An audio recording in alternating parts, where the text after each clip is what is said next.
Today we're talking about parenting and everything to do with parenting. Are you guys ready for this conversation? I'm ready to parent.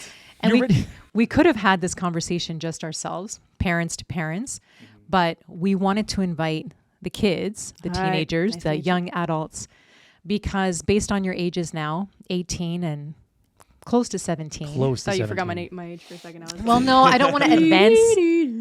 I don't want to advance your age because you are 16, but you are turning 17. And so we thought that now is a good time for you to speak freely and share your thoughts and tell us and tell everyone the things that worked, the things that didn't work, what you appreciated, what we could have done differently. And, you know, because we have a lot of open talks ourselves. We do. So we want to know, up to this point, what would you rate our parenting? Well, no, that's like, I'd give it like a Bro's asking us to On rate a it. scale, on a scale of 3 1 out to of 10. 10. Solid 4. Solid Just kidding, I'm just four. kidding. Solid 4, okay. but okay, so in all seriousness, what is the number one thing that is important when it comes to parenting? And I think that we've all said it, is spending time with your children. Yeah, it's like the main component in parenting, because all these parents are like, why don't my kids like me? Why don't my kids spend time with me? Because A, you're probably not spending time with them, and you probably don't give them any attention. And so when they don't really feel that focus on them, they don't really feel like they need to spend time with you, because like, why would they give it if they don't get it back? Right. I think it's quality time, because I know there are a lot of parents, single parents, they have 3 jobs, you know, super busy, but it's that quality time that you have with your kids. So if you have like just that 1 hour a day, what are you doing in that 1 hour or 30 minutes a day with your child? Even just listening to them. Like, I know there's a lot of kids who develop like attributes of someone who's shy or someone who's like a little bit more timid. Like, I notice that whenever I meet kids my age who are really timid and shy and quiet, I'm like, why are they so quiet? And then I meet their parents, and their parents totally outshine them and totally take over, and they're like super, super loud and listen to me. And then they don't listen to their own kid, and like their kid is talking to them, and they don't really give them any attention. So I feel like that's a big one too. Like you said, even if you have a little amount of time, just giving your child that amount of time, whatever you have, can really help them. I think there's a lot of parents who, you know, they'll get home and they won't think about their kid, but little do they know, even that little moment that you have between you and your kid, it'll do so much for them. Because they feel important. They feel special. And I think that a lot of times adults, to be perfectly honest, we have a lot of pressure on us. We have a lot of pressure to work, to make money, to live in a nice house, to have this perfect family. You know, you have pressures as a male. I have pressures, you know, you have to look young and have, you know, this perfect family and cook nutritious meals. And I think that sometimes parents think that children are like, it's like a burden to, I have to spend time with them and play with them now. But I think that people forget why they had kids to begin with. Was because you want to pass on that knowledge. You want to have the next generation. You want to experience what it's like to be a mother, a father, a parent. And so, you know, we've noticed that when we walk through the park and there's all these kids playing by themselves and the parents are all on their phones. Oh my gosh, I was sitting in the sunroom the other day and I was looking out the window, and a dad was pulling his daughter in a wagon, and it was so sad because the dad was literally like hunched over walking and hunched over his phone, and he was dragging her behind, and she was kind of just like sitting in the back like looking at everything. So do you think that technology is helping or hindering? Ooh, hindering. In what way? Because it's just a distraction. You know, it continues to be a distraction every day. Like, of course, there are things that help with parenting, like baby monitors and stuff, using technology. But for the most part, it's just a distraction. And it's taking away that valuable time you have to spend with your kids. And you're putting it towards your phone. And you're putting it towards, most of the time, useless things. Because how long do you have to be on your phone for work? You know, so you're taking that time away from your kids when you should be focusing on them. Yeah, it's so easy to be distracted. And, you know, parents or anybody just needs to take that time. If you do want to check your phone or do anything, there's always a time. There's 24 hours in a day to do that. But when you're with your kid, you're going to the park with them, you're spending time with them. That's quality time. That's the time where you can talk to them and ask them what they like, what they don't like. Point out the birds, Point out the birds, yeah, the trees, all the senses. you know, sing together. And I know this might sound corny, but that's the foundation of getting your kids to actually spend time with you and enjoy spending time with you when they think that what they have to say is the most important thing in the world right now. Ever since you guys were little, when you start talking, we're like, uh-huh. Yeah. And we may not have always been perfect because, again, you know, we have our fair share of issues. We always listened. Yeah. It's like the viewer think about this. If you're talking to your friend and you're trying to tell your friend something, but your friend's like, yeah, okay. Yeah, you kind of feel like, frustrated. Like you feel, just listen to me. That's how so many little kids feel because their parents don't even realize that they're doing it. And I don't think that technology is not only hindering the parents, but the children, because now in like the age of iPads and stuff, parents they just give the kid the iPad and it's just Cocomelon 24/7. And I see it in restaurants. I see it in lounges. I see it everywhere I go. It's, first of all, super disrespectful to everybody around you.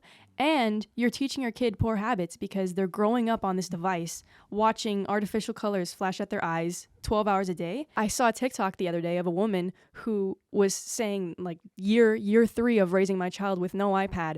And the comments were like, finally someone's actually trying it out. Which, in all fairness, when you guys were little and I was exhausted from having 2 toddlers, I would use the television to entertain you guys for a couple of hours while I washed the dishes, vacuumed, did some laundry. It just seemed like an endless list of chores. I think that what was necessary was to have that one-on-one time, the interaction, going to the park and playing together, kicking the ball together, and letting you know that we were on your level. Not that you guys were on our level. And I think that sometimes parents forget that it's not about our lives. We had you to put the focus on you, the emphasis on you, versus, how are you going to fit into our lives where we want to go out every Saturday night? And yeah, there was that imbalance, which I've seen with a lot of parents, is they pawn the kids off to the grandparents or to the nannies. And it's like, as long as my kid's clean and they're eating, they're good. It's like, no, you got to spend as much time as possible with them. There's so many precious moments. I mean, we used to have little competitions when you guys were little, like how many blocks can you stack? And we used to do like trick shots, and we used to do all these little things because these were like the little games that we played together. Or I could just give you a ball and I could just kind of sit back on my, at the time, BlackBerry and just like stare at my phone while you figure it out. It's like, no, these moments are fun. They're like precious and like very unique moments. I think that respect comes into play because I think it's what I've noticed is that a lot of these parents, they don't factor in respect and they don't give their kid any respect because they almost feel like it's normal not to do that. Like they don't have to. And the only person who needs to give respect would be the kids to them. It doesn't work out that way. Like you won't get anything out of expecting respect from your kids when you're not respecting them. I think that really makes the difference when you respect your kid, because in the long run, they're going to really respect you. you know that's very old school parenting, where kids were to be seen and not heard. You know, you give the kids, for example, like hot dogs, and the parents would eat ribs. And I remember that, once we went to someone's house and it was like that. And you guys were like, but we always eat what you eat. Like, why were we eating something different? Or, go play, go away so that the adults can have fun. Whereas we would always integrate you into the fun that we were having and making sure that we kept an eye on you, but to let you know that every moment we were there. Even if you guys were with your friends, we would take a casual stroll. Just to make sure everything's okay. Walk by, everything okay. Because again, it was that protection, overseeing, guidance. It's knowing that like we have your back. Like we're always there. We're the support system as parents. We're your number one support system. So we don't have to be hovering over you, but you just needed to know that we're there just in case you need us for anything. You're going to learn, you're going to make mistakes, but we're there. We got your back. And the respect factor, I think, you nailed it on the head, because you were actually saying, Gabby, something really important that really knocked me. Really opened your eyes. Really opened my eyes. It didn't knock me, it opened my eyes. Don't want to do Sorry, translation. Oh, would you like me to explain? Nice, thanks, mama. The It's handoff. it's like the weather guys. Back to you. And then they're like, in Brooklyn there was a fire. Okay. So I saw something super interesting on TikTok the other day, and it was this girl super nonchalant being like, bro, I hate it when I'm changing and my mom comes in without knocking, and she's just barges in and she's like, it's fine, we have the same bodies, we're girls. And I was watching this video like, what the WTF do you mean by this? And people in the comments were like, bro, especially when my dad does it, like, stop. I was like, What? Ew. That's Huh? so yeah. And We so- have rules. We don't barge in anybody's room. there's a rule that when somebody's door is closed, you knock. Sometimes like I come in to like bro when he's on his computer or something. But yeah, when your door is closed, you knock, even if you're not changing. And so it baffled me because these girls were like, I'll literally be changing and my mom will come in and I'll tell her to close the door, and she says that because we're mother and daughter, it's not weird.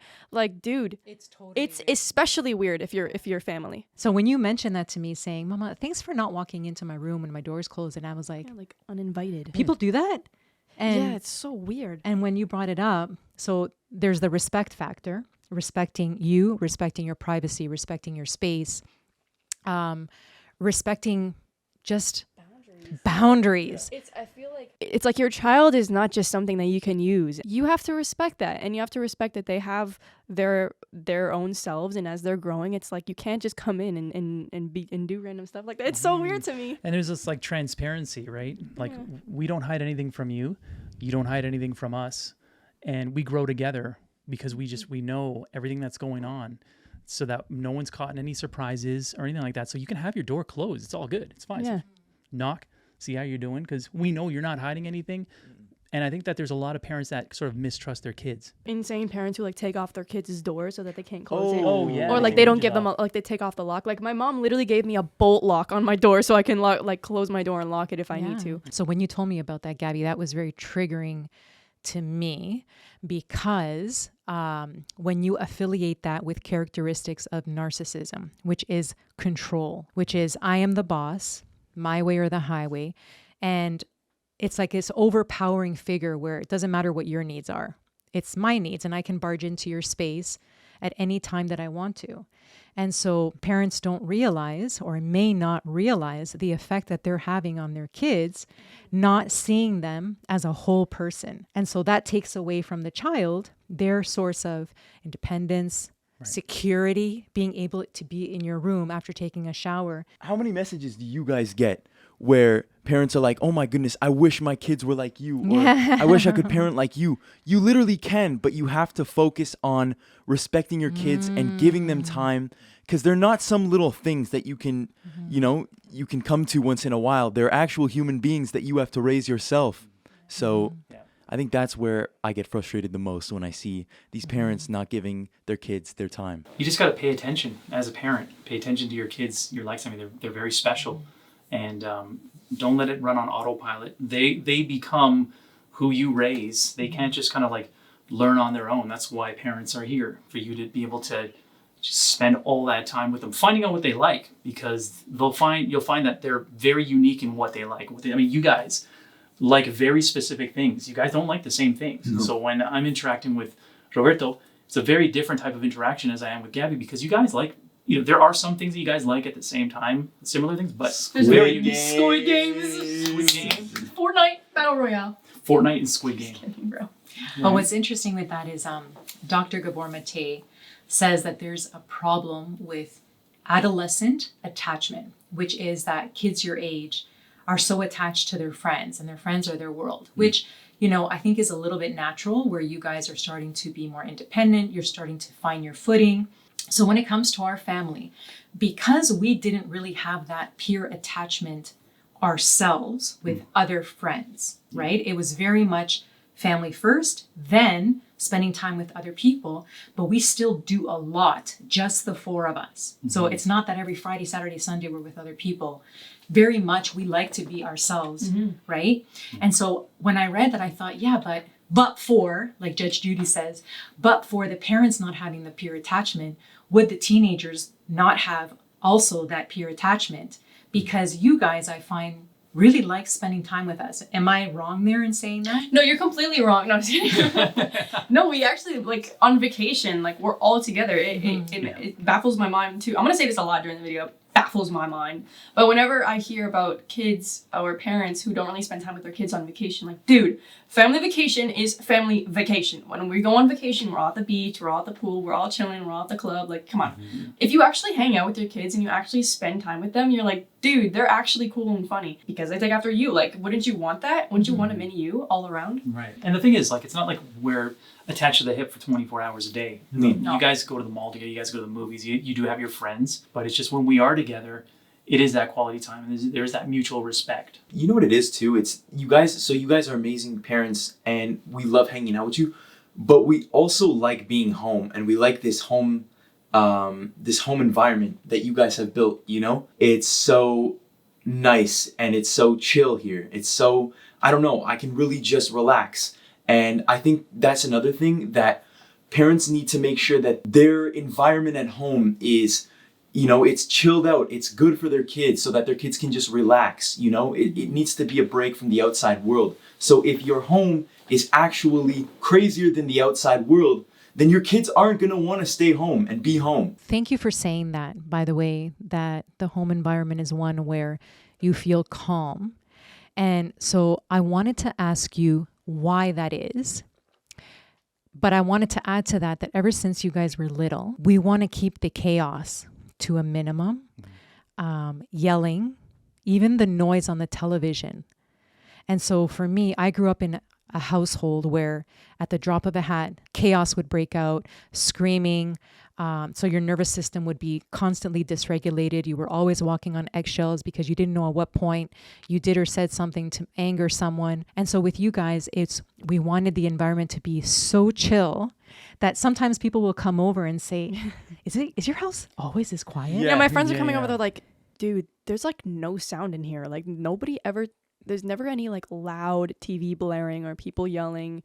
It's like most of the time the house is just quiet. We'll have soft music in the background, but it's just nice in silence. Yeah. And sometimes I'm in my room and I'm like, should I be out partying all the time like some of these other girls? And I'm just like, it makes me think about them and their environment at home, because why are you out so much all the time? Do you not like being at home? Like, what's the home environment like so much that you want to be constantly out with people, constantly out with groups and at parties, when I'm just like, honestly, I love being at home. Like, I love being in my room and I love being with my brother, because I hang out with my brother a lot. And I know there's a lot of people who don't even speak to their siblings. And I was talking to my friend about that, who doesn't have siblings. And so she was like, it's crazy to me that there's people who don't speak to their siblings, when my brother's my best friend. Any fights, they shut it down like right away, honestly. Well, we don't shut it down. We make sure you guys work it out right away. Yeah.